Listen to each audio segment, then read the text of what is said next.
지난주에 우리가 살펴본 대로 공회에 선 스데반은 그 구약 역사를 쭉 풀어가면서 복음을 증거했습니다. 스데반은 아브라함과 요셉과 모세와 함께 하신 하나님에 대해서 증거했는데요. 하나님은 유대인의 그 조상인 아브라함을 메소포타미아에서 부르시고 아브라함이 아들이 없을 때에 땅과 후손에 대한 그런 약속을 하셨는데요. 하나님은 아브라함과 근데 그 후손들이 즉시 가나안 땅을 차지하게 되는 것이 아니라 애굽에서 약 400년간 종살이를 한 이후에 차지하게 될 것이다 라는 말씀을 아브라함에게 하셨었습니다. 하나님이 아브라함에게 이와 같이 한 약속은 요셉과 모세를 통하여서 이루어지게 되었잖아요. 악한 요셉의 형들에 의해서 요셉이 애굽으로 팔려가는 것을 시작으로 하나님의 약속이 이제 이루어지기 시작했습니다. 야곱과 요셉의 형들은 기근을 피해서 하나님이 함께한 그 요셉이 총리로 있었던 애굽으로 이주하게 되었고요. 이후에 이제 그 후손들이 약 400년 동안 애굽에 거주하게 되었습니다.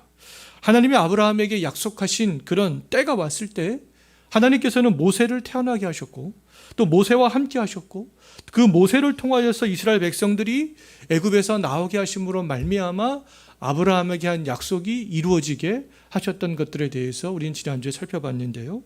하나님이 아브라함에게 한 약속의 말씀을 이루어가기 위해서 하나님께서는 요셉과 모세와 함께 했잖아요. 그런데 이때 이 요셉의 형들과 광야에 있던 이스라엘 백성들은 요셉과 모세를 오히려 대적하는 모습들에 대해서 우리가 지난주에 살펴봤습니다. 아브라함과 이삭과 그 야곱 시대에는요, 가족을 중심으로 하여서 하나님을 섬겼다면 이제 출애굽 이후에는 하나의 큰 민족이 그렇게 되었잖아요. 이제는 더 이상 가족을 중심으로 하나님을 섬길 수 없게 되었습니다. 족장 시대에는 가족을 중심으로 해서 가족의 제단을 쌓아서 하나님께 그렇게 예배하면 됐지만 큰 민족이 된 이후에는 이제 가족별로 그렇게 하나님을 예배하고 섬길 수가 없게 되었어요. 하나님은 그래서 이제 성막과 성전을 만들게 하심으로 그 성막과 성전을 중심으로 하나님의 백성들이 하나님을 섬기게 하시게 되는데요. 성막과 성전은 그 하나님이 명령에 의해서 만들어진 그런 처소라고 말할 수가 있습니다. 내가 그곳에서 너희를 만나겠다. 너희는 성막을 만들고 성전을 만들어라. 하나님께서 이렇게 말씀을 하셨어요. 아브라함이 메소포타미아에서 가나안으로 이주한 것과 요셉이 애굽으로 팔려가 총리가 된 것과 모세가 이스라엘 지도자가 된 것이 다 하나님의 계획 가운데 되어졌던 일이었듯이 광야에서 성막이 만들어지고 예루살렘의 성전이 세워진 것도 동일한데요. 성막과 성전은 인간의 필요에 따라서 인간이 지혜로 만들어낸 것이 아니라는 거죠. 하나님의 주권 가운데 하나님의 명령 가운데 하나님께서 주신 지혜로 성막과 성전이 만들어졌다라고 말할 수 있습니다.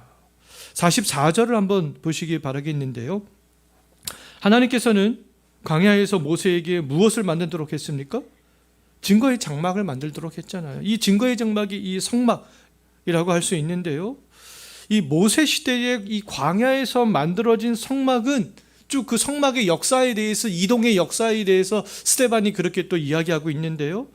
광야에서 만들어진 이 성막이 여호수아와 함께 가나안으로 들어갔다. 그리고 그 여호수아와 함께 가나안으로 들어간 그 성막에 있는 그 언약궤가 다윗 때까지 약 300년간 이스라엘 민족 가운데 있었다. 그것에 대해서 45절에서 밝히고 있잖아요. 또 다윗이 왕이 되었을 때 다윗은 아들 솔로몬이 하나님의 성전을 건축하도록 다윗이 이미 모든 것들을 다 준비해 놓았고요. 솔로몬은 하나님을 위해서 성전을 건축했다. 46절과 47절에서 이 성전에 대해서 스데반은 또 증언하고 있습니다. 이 다윗과 솔로몬을 통하여서 예루살렘의 성전이 만들어졌지만 하나님은 이미 모세가 광야에 있을 때 장차 내가 택한 곳에 나아가 제사하라 이렇게 명령을 한 적이 있습니다. 신명기 12장 5절과 6절 말씀을 보면 있는데요. 이 다윗과 솔로몬은 이 신명기의 말씀에 따라서 하나님의 그 성전을 만들었던 거죠. 하나님이 모세에게 말씀하신 이 성전이 건축되기 위해서 하나님은 다윗에게 성전을 건축할 수 있는 마음을 주셨고요. 또 솔로몬이 성전을 건축할 수 있도록 하나님께서는 솔로몬에게 지혜를 주셨던 것이죠. 신명기에서 하나님이 모세에게 말씀하셨던 그 말씀을 이루기 위해서요. 모세가 하나님의 말씀에 따라 성막을 완공했을 때, 그리고 그 하나님께 그 성막 봉헌식을 할 때 하나님의 영광이 성막에 충만하게 임재했었습니다. 또 솔로몬이 이 성전을 완공한 이후에 성전 봉헌식을 할 때에도 성전에 하나님의 영광이 가득했었어요.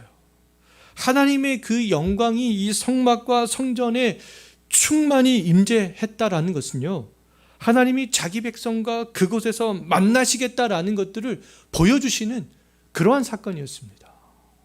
성막과 성전은 하나님의 뜻에 따라서 만들어진 곳이요, 죄인들이 제물을 드림으로 하나님께 나아갈 수 있는 그런 곳이요, 죄인의 제물을 받으시고 죄인의 죄를 용서하시는 하나님이 임재하시는 곳이기 때문에 그 어느 장소보다, 그 어느 것보다 중요한 그런 곳임에는 틀림이 없습니다.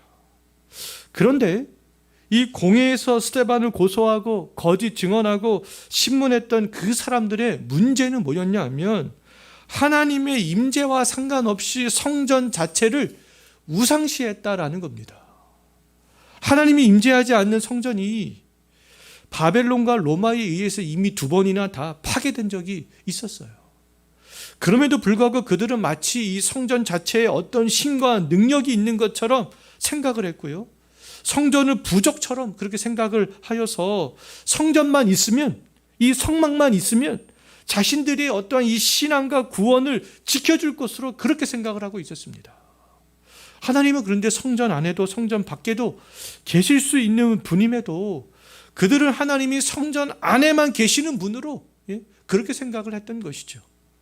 하나님은 요셉이 애굽에 있을 때에 요셉과 함께 애굽에 계셨었잖아요. 그런데 모세와 함께 이스라엘 백성들이 애굽을 떠났을 때에는 하나님께서는 애굽에 더 이상 계시지 않으셨습니다. 이스라엘 백성이 출애굽한 이후에 광야에서 40년 동안 이동 생활을 했잖아요. 그럴 때 하나님께서는 이스라엘 백성들이 이동할 때마다 그들과 함께 하셨어요.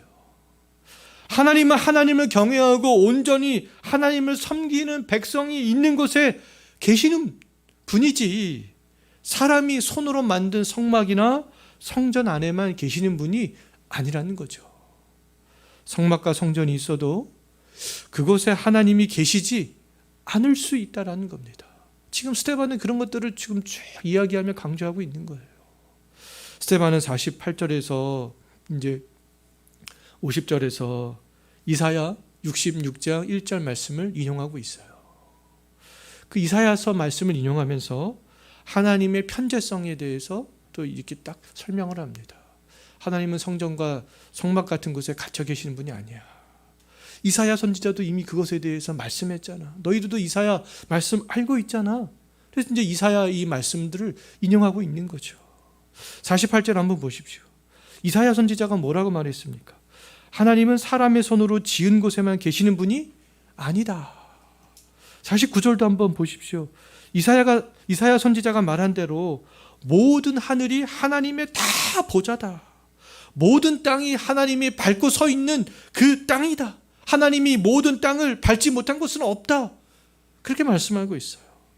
세상에 하나님이 주권이 미치지 않는 곳은 단 한 군데도 없고 하나님이 계시지 않는 곳은 단 한 군데도 없다라는 것이죠.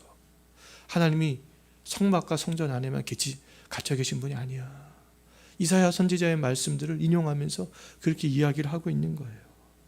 하나님은 거룩한 자기 백성이 어디에 있든지 자기 백성이 있는 그곳에 함께 하실 수 있는 그 하나님이라는 거죠. 성막과 성전은 하나님이 임재하시는 장소였지만 하나님은 아니라는 겁니다. 그럼에도 공회에 있던 사람들은 성전을 마치 하나님인 것처럼 그렇게 떠받들었다는 거죠. 하나님이 곧 성전인 것처럼 그렇게 생각을 했습니다. 하나님을 오해하여서 사람이 손으로 만든 건축물인 성전에 하나님을 다 담을 수 있는 분으로 그렇게 생각을 했어요. 하나님은 이 예배당 안에 다 담을 수 있겠어요? 다 담을 수 없죠. 근데 그들은 그렇게 생각을 하고 있었던 거예요. 오늘날 우리들도 조심해야 되는 거죠.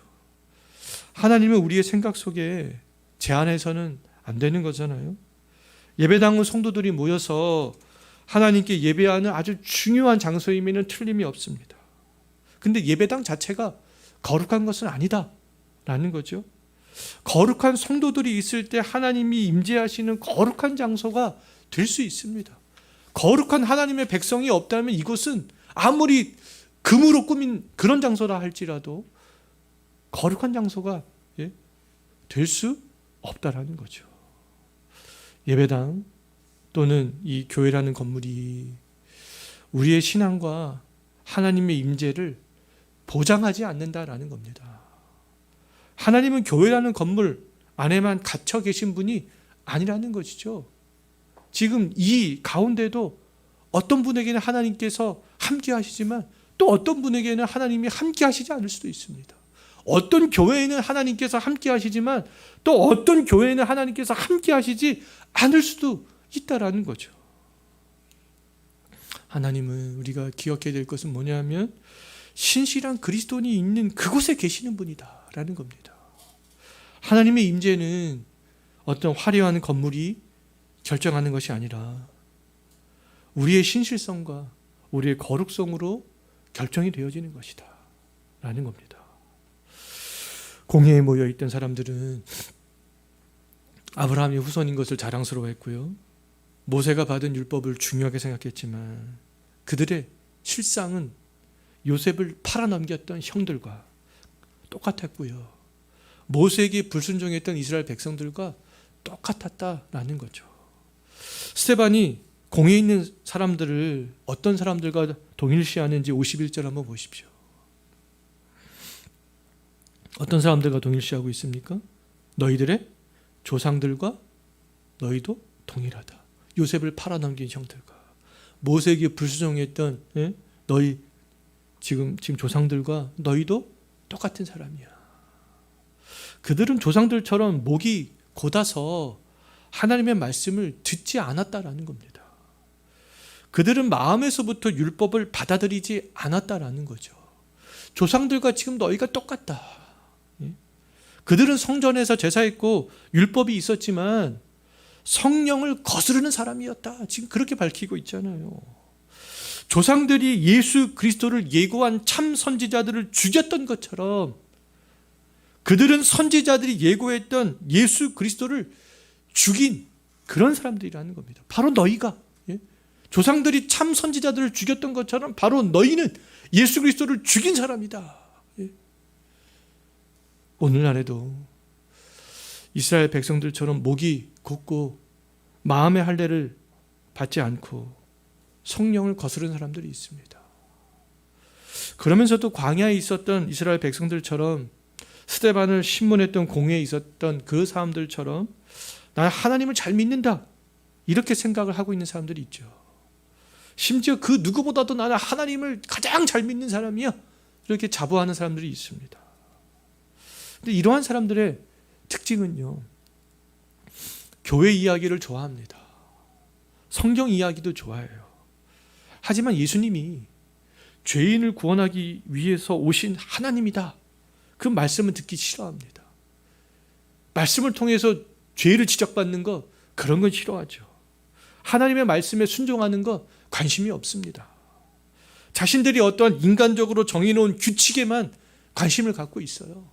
내가 이 11조도 하고 예배당 내가 예배 공예배도 나가고 이런 거에만 관심이 있습니다. 그리스도 안에서 하나가 되는 성도의 교제, 이 성도의 교제를 통해서 이 그리스도의 몸을 견고하게 강건하게 세워나갈 수 있구나, 그런 것에는 관심을 두지 않으면서 인간적인 재미, 친교에만 관심을 둡니다. 말씀으로 자신의 죄를 지적당하는 거 싫어하죠. 내 사정도 모르면서, 내 상황도 모르면서. 자, 이러한 사람들은 하나님 편에서 볼 때 하나님을 지금 믿지 않는 사람들과 동일하지 않겠어요. 지금 스데반이 지금 그렇게 이야기하고 있잖아요. 너희 조상들, 지금 너희들 어떻느냐. 공회에 있던 사람들은 스데반이 자신의 조상들과 자신들의 죄를 지적하자 더 포악해지는 모습을 볼 수 있습니다. 네가 뭔데 우리의 죄를 지적해? 54절 보십시오. 그들이 얼마만큼 포악해졌는가. 그들은 마음이 찔려 스데반을 향해서 이를 갈았다. 마음이 찔렸다는 것은 회개했다는 것이 그 말씀을 통해서 분노가 올라왔다는 겁니다. 막 흥분하기 시작했어요. 이를 뿌득뿌득 갈기 시작했습니다. 스데반을 향해서 이를 가는 그들의 모습은요, 누가복음 13장 28절 말씀을 보게 되면 예수님께서 지옥에 떨어진 사람들을 묘사한 모습과 동일한 것을 볼 수 있어요. 예수님께서 어떻게 묘사했냐면, 지옥에 떨어진 너희들, 유대인들이 이방인들에게 밀려나서 너희들은 지옥에 떨어지게 될 것인데 너희들은 슬피 울며 이를 갈 것이다. 거기서 이를 부득부득 갈 거 있을 것이야. 그렇게 예수님께서 말씀하셨거든요. 스데반에게 지금 분노했던 사람들의 모습과 동일하잖아. 스데반은 이를 뿌득뿌득 갈고 있습니다. 스데반의 설교를 듣고 분노가 난 것은 그들이 죄인의 본성을 드러내는 그런 행동들이었던 것이죠. 그들이 지금 하나님 편에 있는 것이 아니라 사탄의 편에 서 있다라는 것들을 보여주는 그런 모습이었어요.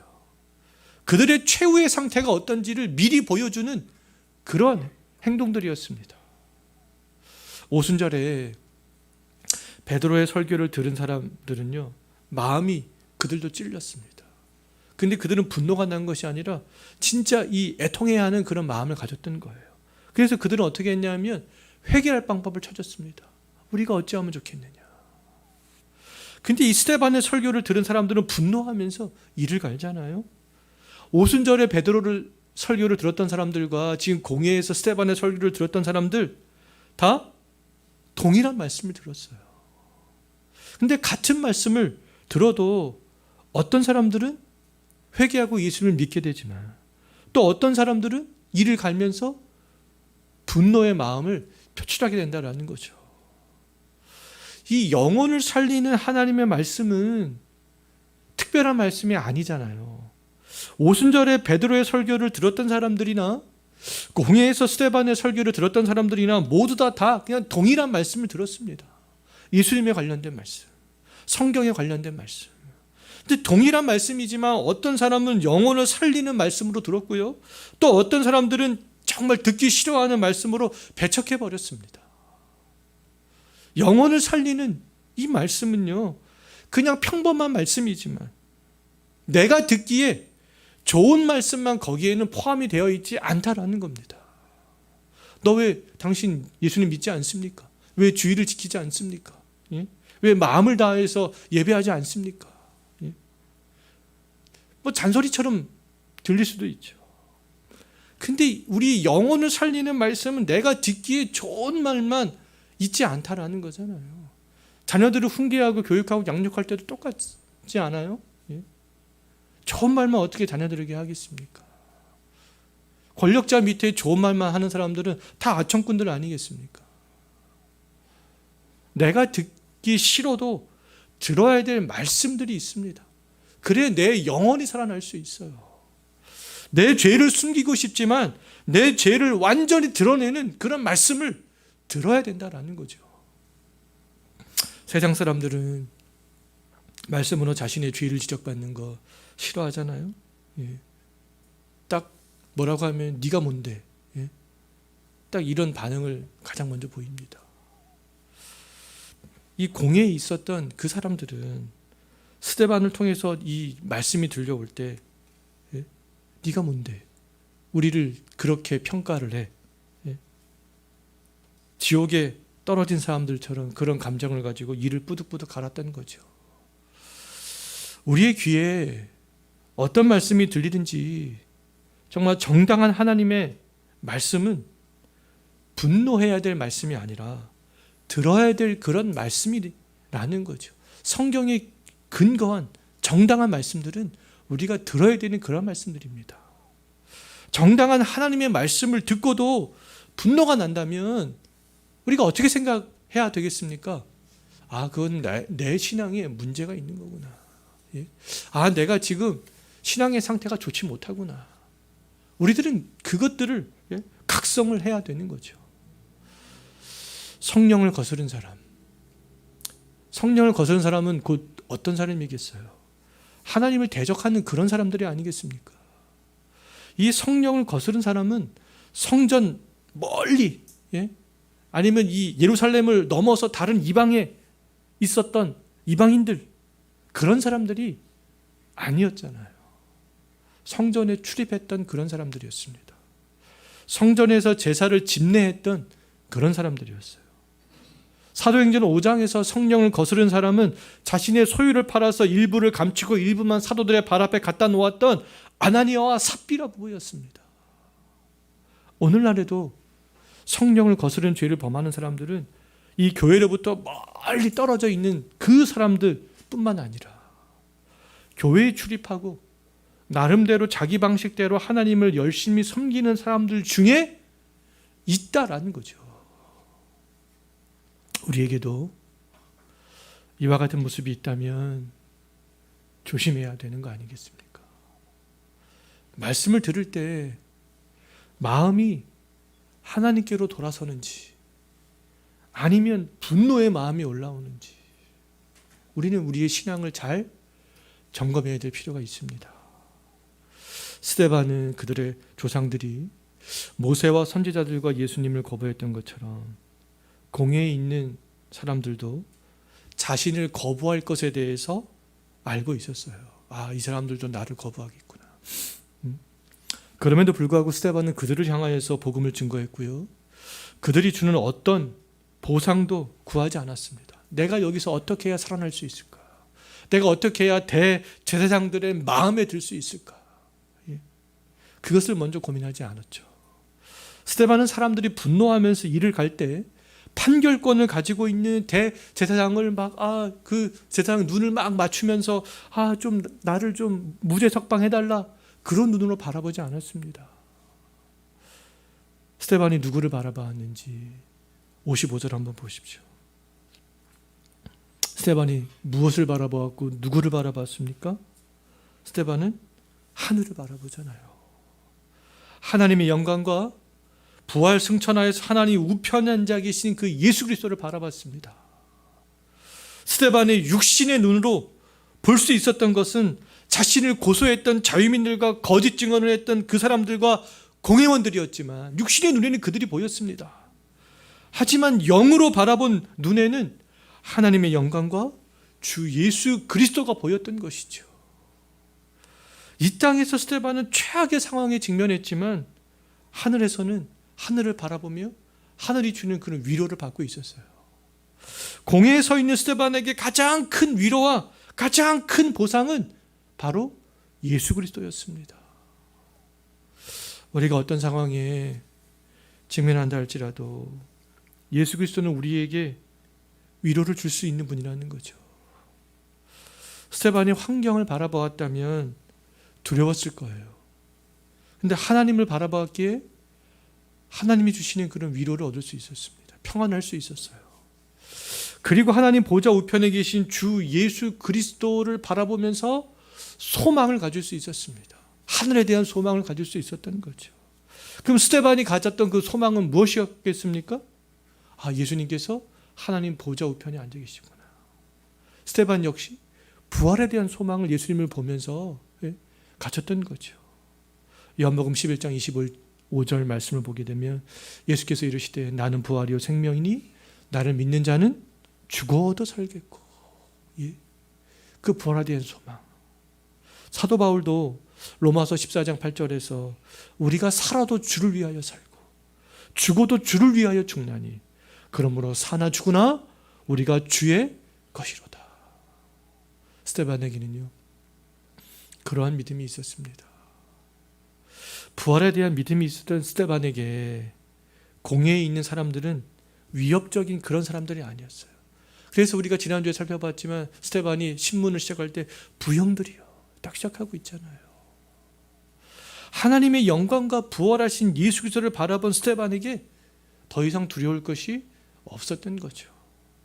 아브라함이 메소포타미아에 있을 때 함께 하셨던 그 하나님이, 요셉이 애굽에 팔려갔을 때 함께 하셨던 하나님이, 모세가 광야에 있을 때에도 함께 하셨던 하나님이 이번에는 공회 앞에 선 스데반과 함께 하셨던 거죠.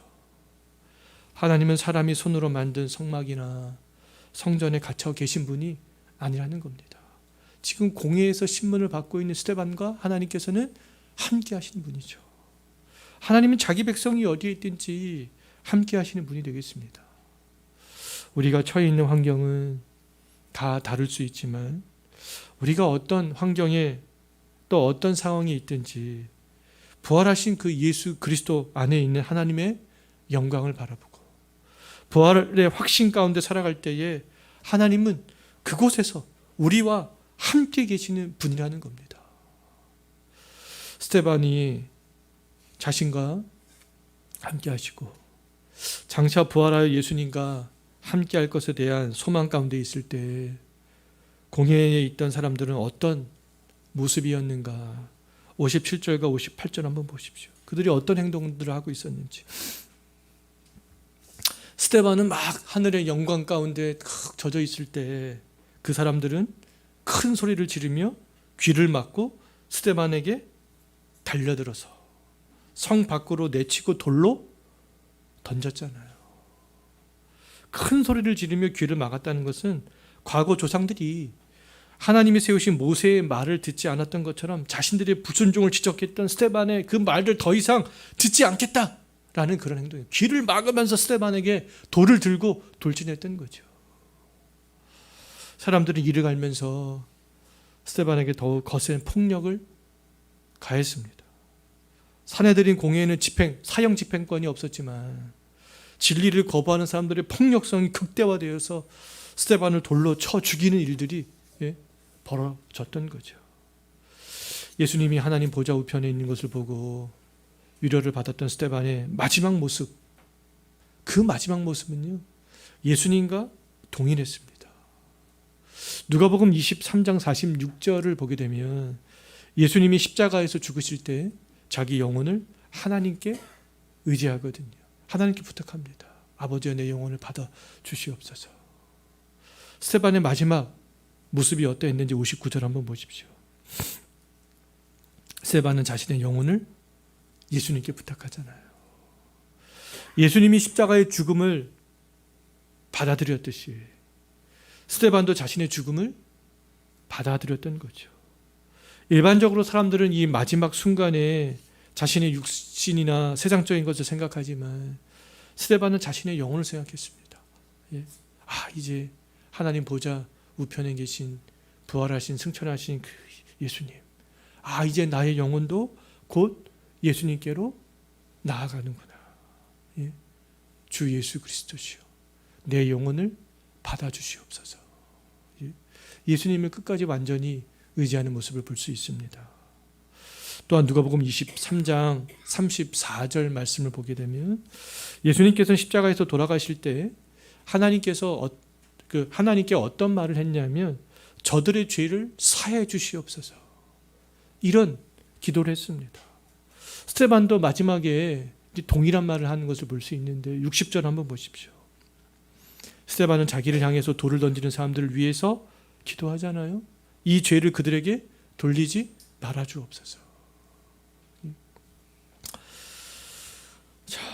공회에 끌려온 스데반에게 대제사장은 성전과 율법을 대적한 것이 네가 사실이냐 이렇게 물어봤을 때 스데반은 구약 역사를 요약하면서 복음을 증거하는 기회로 삼았습니다. 성전과 율법을 거스른 것은 조상들이요, 바로 내가 아니라 너희들이다.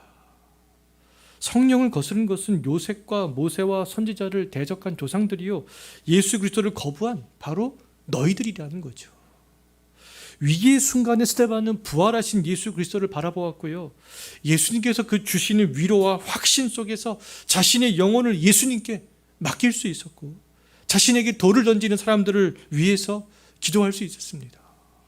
우리들도 이 마지막 남은 인생 스데반처럼 신앙 안에서 담대하게 살면서 마지막 순간에 우리의 영혼을 주 예수 그리스도께 맡길 수 있게 되기를 간절히 소망합니다. 기도하겠습니다. 하나님 아버지, 정말 우리들은 이 땅에서 살아갈 때 여러 가지 삶의 환경에 직면하게 될 수